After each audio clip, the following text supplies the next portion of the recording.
민주당에서는 네.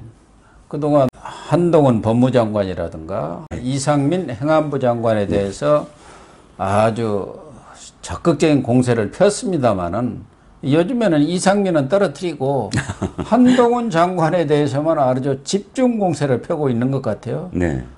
정치권에 말이 있지 않습니까? 한 놈만 패한다.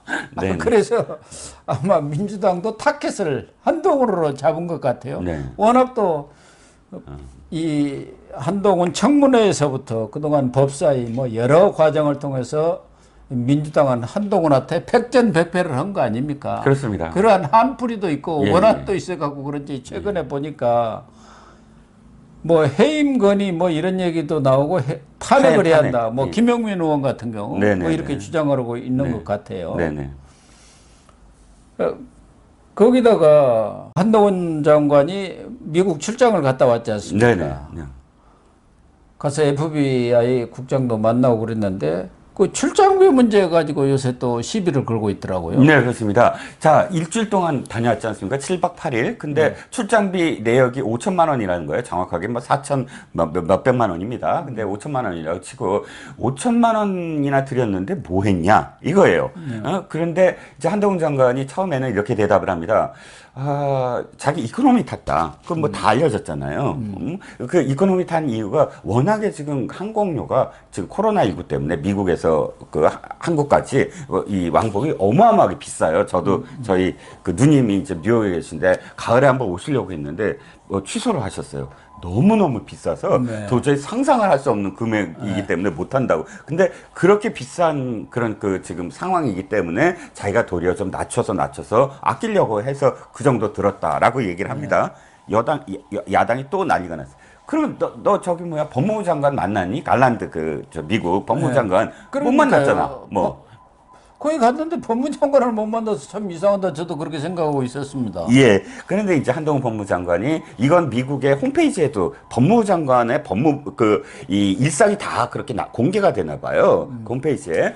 7월 7일인가요? 수술을 받았대요. 근데 원래 그날 만나려고 했던 날이었나 봅니다. 7월 7일 날 수술을 받았기 때문에 어쩔 수 없이 차관보를 만났다. 그러니까 좀 야당이 거 봐라 저기 장관도 외면하지 뭐 차관도 외면하지 고작해야 차관보를 만났냐. 그러니까 완전히 무슨 좀 찌질하게 이렇게 좀 시비를 거는 느낌이에요.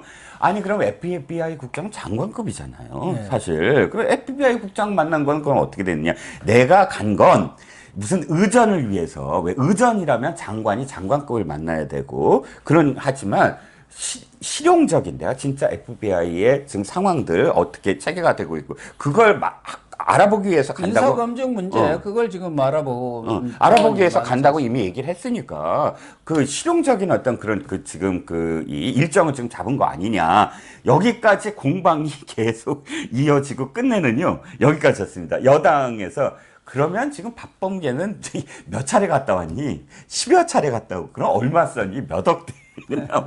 그거 갖고 이제 거 봐라 박범계는 말이야 10여 차례 갔다 와서 몇 억을 썼는데 지금 이 5천만 원 한 번 갖고 그러니 뭐 이런 거의 이 초등학교 저학년 수준의 공방이 이어지고 있더라고요. 거기다가 그 김영배 의원은 이제 법무부를 세종시로 이전해야 한다. 여가부도 이제 포함은 시켰습니다만 여가부는 폐지되니까 타켓은 법무부에 있는 거 아닙니까? 그렇죠. 그러니까 그래서 이게 한동훈 유배법이라는 거 아닙니까? 여기에 대해서 한동훈도 그 이전은 신중히 결정해야 한다 이렇게 또 거부 의사를 표명을 했죠. 아니 너무 조금 코미디 아닙니까?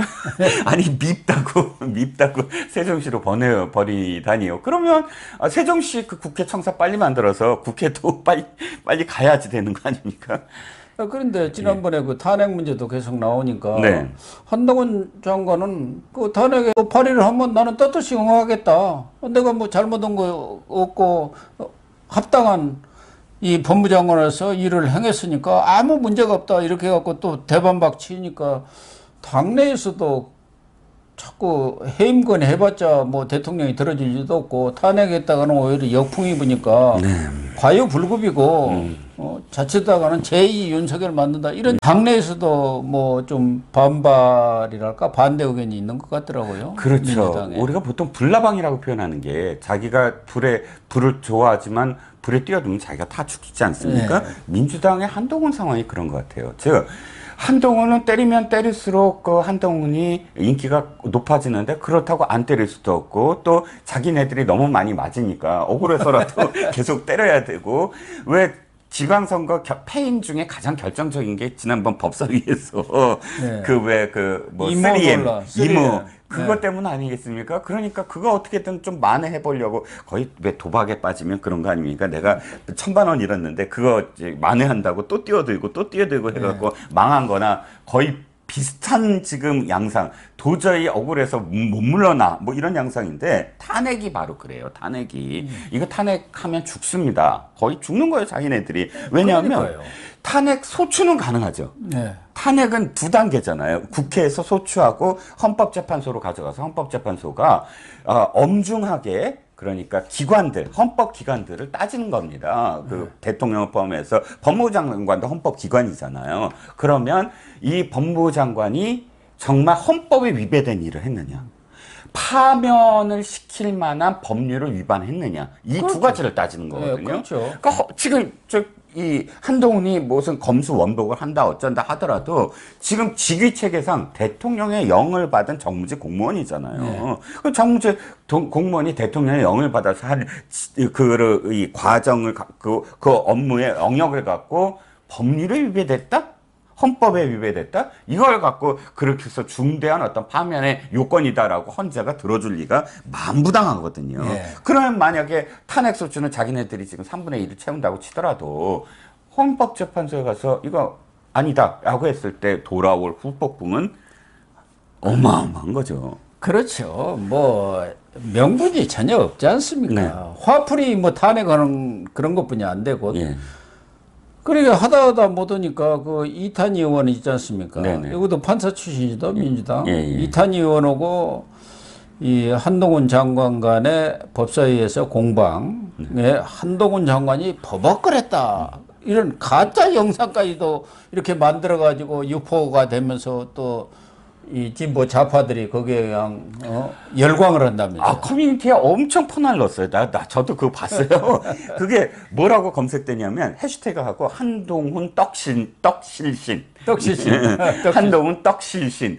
얼마나 한동훈이 밉고 얼마나 한동훈한테 당했으면 조작 영상이 있더라고요. 보니까 이탄이가 아니 그 재벌들 대기업 총수들 이번에 사면 받은 것 같고 이름들 쭉 대면서 아니 도대체 그 경제 활성화라든지 경제 위기 극복에 도움이 안 되는데 왜 풀어줬냐 했더니 영상에 따르면 바로 그 다음 한동훈이 나와갖고 제가 뭐 논리적인 설명을 해드리는 건 적절하지 못합니다. 이렇게 연결을 시켜버렸어요. 그러자 봐라 이탄희의 이 논리적인 그런 질문에 버벅거리면서 대답도 제대로 못하지 않느냐. 자기네들한테 이익이 가는 사람들을 풀어주니까 저렇게 버벅댄다. 논리적으로 대답도 못한다. 이렇게 공격을 하면서 신이 나갖고 퍼날르는데 앞뒤 다 잘라버렸더라고요. 예. 그 앞에 보니까 이렇게 얘기한 거예요. 아니, 지금 나는 내가 어떤 사법작용을 한 게 아니라 정무직 공무원으로서 의견을 이렇게 한 거에 불과하다. 근데 이 하나하나 그 대통령이 한 그런 그 권리, 사명권, 거기에 대해서 고유 권한 아닙니까? 하나하나 내가 나의 의견이 어땠다라고 이야기한 건 그건 나의 권한 바뀌므로 제가 논리적으로 설명드린 건 적절하지 않습니다. 이렇게 얘기했는데 그 제가 논리적으로 설명드리는 거는 적절하지 않습니다만 딱 잘라서 연결을 시켜버린 거예요. 참말로. 그걸 가지고 지금 버벅거렸다, 떡실신했다 해가지고 떡실신했다라고. 참 더불어민주당 의원들이 한이 맺히기는 맺힌 모양이니까 논리에서는 판판이 깨지고 근데 판판이 깨지는 게 공부를 안 하니까 그렇지 않습니까? 공부를 3M도 모르는. 네. 더군다나 한동훈 장관 가치로 아주 논리적이고 명성하면은 그 이상 가서 도서관에서도 파서 좀 공부도 하고 철저히 대비를 해가지고 와서 질의를 해야 하는데 뭐 그 주막집 주모 떠들듯이 술 한잔 먹고 나 술 먹고 와서 떠든 것처럼 떠들고 있지 않습니까? 그런 비난을 들었잖아요. 그래가지고 어떻게 한동훈을 이기겠습니까? 그렇죠. 거기서 지니까 이제 말도 안 되는 이런 뭐 조작 영상에다가 뭐 유배법까지 만들고 탄핵까지 하자 이런 게 국민들한테 설득력이 있겠습니까? 그렇습니다. 그러니까 일단은 뭐 정치 공세를 펴보자. 서영교 최고위원이 최고위원 되자마자 이렇게 얘기했더군요. 한동훈과 이상민은 탄핵 요건을 아주 잘 엄청나게 많이 이제 발반하고 갖고 쌓아놓고 있다. 곧 탄핵할 것처럼 이렇게 얘기를 했는데 아마 이 친명계 4명의 최고위원의 앞서거니 뒤서거니 거의 그 철험에 못지않게 맹활약을 펼칠 것 같아서 참 그 맹활약이 어디까지 이어질지 참 귀추가 주목이 됩니다. 그렇습니다. 예. 다만 한동훈 장관도 논리적으로 이렇게 답변을 하는 건 좋은데 국민의 눈에 좀 오만하게 비친다든가 네. 그런 부분들은 경계를 해야 합니다. 그게 사실은 궁극적으로 본인한테도 피해가 되고 윤석열 대통령한테도 마이너스가 됩니다. 네. 뭐 일부 민주당 의원들의 과도한 이런 역공세랄까 뭐 정치 공세가 있기는 합니다만은 또 상당수 국민들은 한 장관이 너무 국회에 가서 의원들이랄까 무시하는 듯한 발언을 하는 것 아니냐는 우리나라 국민들의 또 생각들이 또 그런 부분들도 많이 있지 않습니까? 너무 잘난 체 하면은 미워하잖아요. 네네. 그런 점을 좀 경계할 필요는 있는 것 같습니다. 네. 네, 오늘 방송 마치도록 하겠습니다. 시청해 주셔서 감사합니다.